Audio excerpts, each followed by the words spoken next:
Welcome back to Premier League Weekly. Today we will discuss fixtures, news and the top performances of last week, as well as the games for this upcoming match day. This week I will also be talking about Fantasy Premier League as a part of the different weekly segments. Now we'll be looking at last week's results. In the first match of the week, Chelsea beat Luton Town 3-0 with Raheem Sterling completely taking over the game in an impressive display. Sterling scored a brace with his first goal being one of my favourites from this week, as he dribbles through the defence to score, and his second coming from a well-placed pass from Malo Gusto. Sterling assisted the next goal from Nicholas Jackson, similar to Gusto's pass. The next game was Tottenham vs Bournemouth, with Spurs picking up a 2-0 victory. Tottenham's first came from James Maddison's goal assisted by Sarr. The next was scored by Kulusevski, who just barely found space to fit the ball in the goal. Next is the tie between Brentford and Crystal Palace, with the game ending 1-1.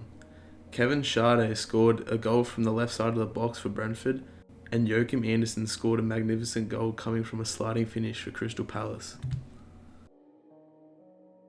Arsenal surprisingly tied to Fulham 2-2 despite having over 70% possession, playing against 10 men towards the end, and having a 3 expected goal compared to Fulham's 0.46.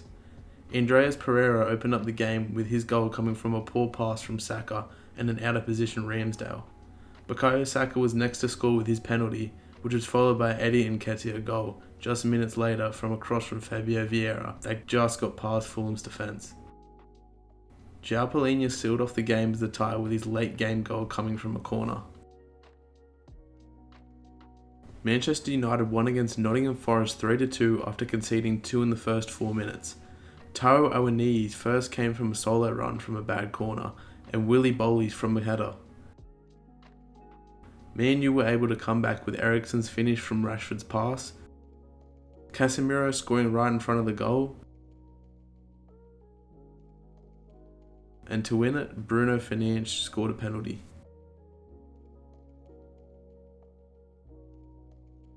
Everton lost to Wolves 1-0 in a close game full of missed opportunities. Sasa Kalajic scored late in game to secure the Wolves win. Next, West Ham won against Brighton 3-1 to give them their first loss of the season and remain undefeated. James Ward-Prowse scored first with his 50th Premier League goal. The next came from Jared Bowen with a pass from Ben Rama, and their last was scored by Michail Antonio.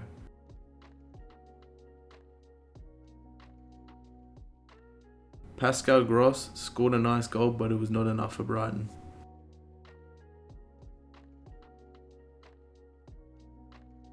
Manchester City beat Sheffield United 2-1 in a game that was much closer than it should have been.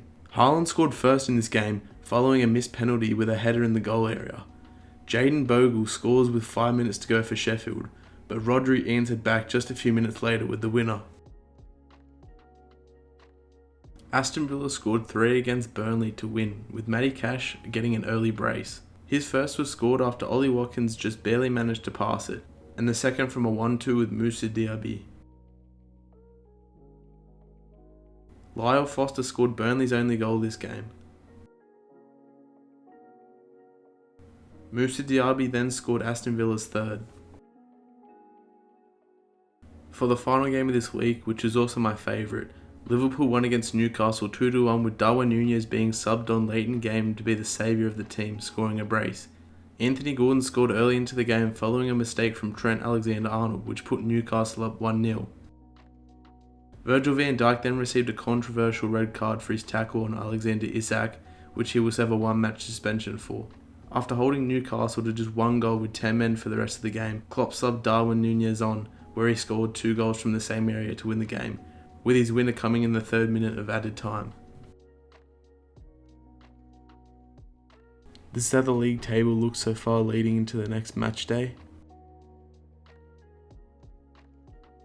Let's head into the top performances of last week. To begin this segment, we'll look at the man of the match winners. Raheem Sterling for his 2 goals and assist against Luton, James Maddison who scored 1 goal against Bournemouth, Bukayo Saka who scored against Fulham, Bruno Fernandes who scored a goal and assisted against Nottingham Forest, Kevin Schade who got 1 goal against Crystal Palace, Jose Sarr who had 7 saves against Everton, Areola, who had 9 saves against Brighton, Rodri for his clutch goal against Sheffield United, Matty Cash, who had 2 goals against Burnley, and Darwin Núñez, who scored 2 goals as well as the game-winning goal. And now for my top 3 goals of the week. In third, I have this Raheem Sterling goal. Sterling weaving his way into the penalty area, still going. Oh, brilliant goal! Raheem Sterling. In second, Rodri for his game-winning goal. Rodri!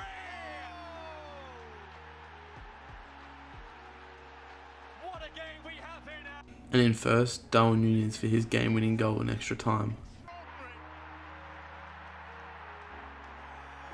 Smash and grab. My assist of the week would have to go to Ollie Watkins for his assist to Matty Cash. As Matty Cash arrives to put that in. And as a Liverpool fan, my player of the week would have to be Darwin Núñez. Now let's take a look at the news from this last week.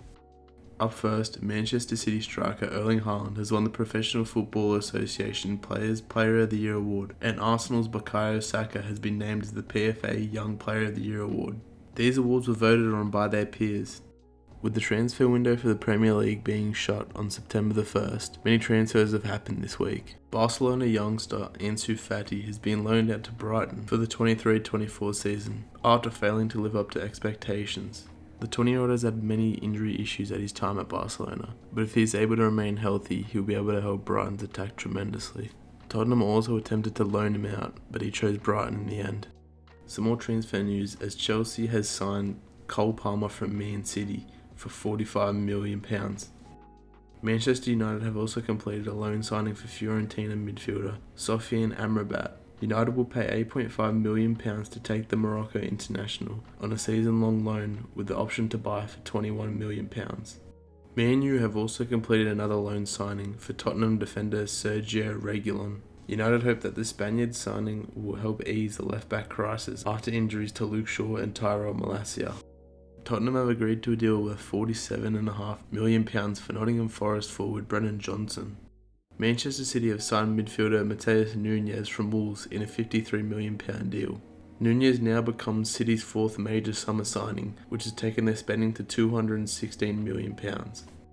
Some even more transfer news, as West Ham have agreed to a £38 million deal for Ajax midfielder Mohamed Kudus. And for the last signing that I'm going to talk about for this deadline day is Liverpool completing the signing for Ryan Gravenberch from Bayern Munich for £35 million. Liverpool are also involved in one of the biggest stories of this week, as they rejected a £150 million offer for Mohamed Salah from Saudi Arabia Pro League side Al Ittihad.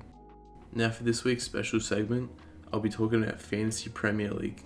Now before we get into this, you might be wondering, what is Fantasy Premier League? FPL is the largest fantasy football game with over 12 million players in 2023. The aim of Fantasy Premier League is to accumulate as many points as possible across the entire 23-24 season. Form a squad of 15 players. The players you choose will receive points based on their performance in each fixture. This is my team for Game Week 4. Feel free to reply to my tweet on my Twitter to share your Fantasy Premier League teams. These are the games for the upcoming weekend. I've included the date and the times that they will be played in Australian times.